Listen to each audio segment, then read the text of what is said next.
maîtriser le feu, la curcumine et la gestion des tensions. Bienvenue dans GPS intérieur. Je suis Jean-François Curnier. Aujourd'hui, je vous emmène visiter le sous-sol de votre cathédrale personnelle, là où bat le cœur énergétique de toute la structure, la chaufferie. Dans chaque grand édifice, il existe un foyer central. C'est là que l'énergie brute est transformée pour chauffer les pièces et éclairer les couloirs. Ce feu est indispensable, mais que se passe-t-il s'il sort de la cheminée ? Si la chaleur devient excessive, elle fragilise les pierres, les canalisations sifflent et une tension invisible s'installe. On appelle cela la surchauffe. C'est ce moment où l'énergie, au lieu de vous porter, commence à vous consumer de l'intérieur.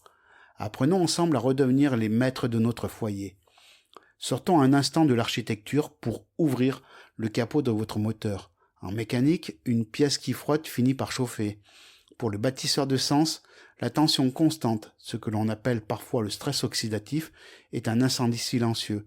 C'est un feu sournois qui ne fait pas de flamme visible, mais qui dévore vos réserves de matériaux nobles.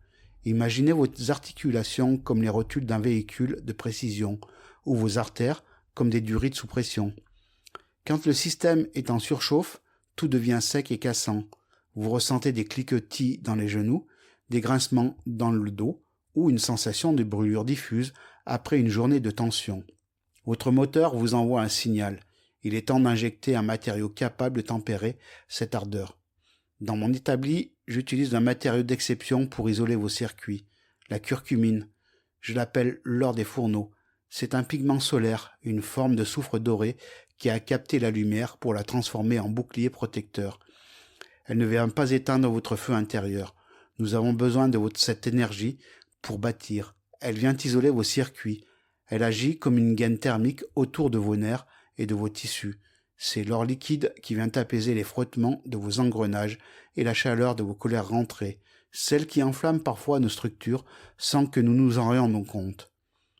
En apportant ce soufre doré à vos cellules, vous permettez à votre moteur de tourner à plein régime sans risquer la casse.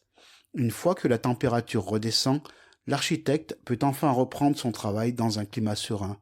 Restaurer la paix dans vos tissus, c'est offrir à votre GPS intérieur la clarté nécessaire pour tracer de nouveaux plans de vie. Maîtriser son feu, c'est passer de l'incendie dévastateur au foyer chaleureux qui réconforte. C'est transformer une tension paralysante en une force de rayonnement tranquille. C'est ainsi que l'on bâtit une vitalité qui ne s'épuise pas, mais qui s'illumine. Car vous n'êtes pas le passager de votre énergie, vous en êtes l'architecte souverain. Ne laissez plus la surchauffe dévorer votre fondation. Apprenez à tempérer votre feu pour faire briller votre édifice.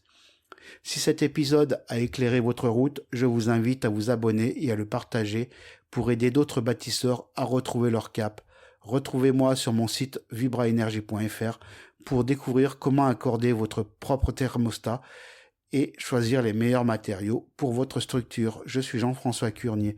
Veillez à l'aplomb de vos plans, car ce sont eux qui dessinent votre futur. À bientôt sur le chemin de votre alignement.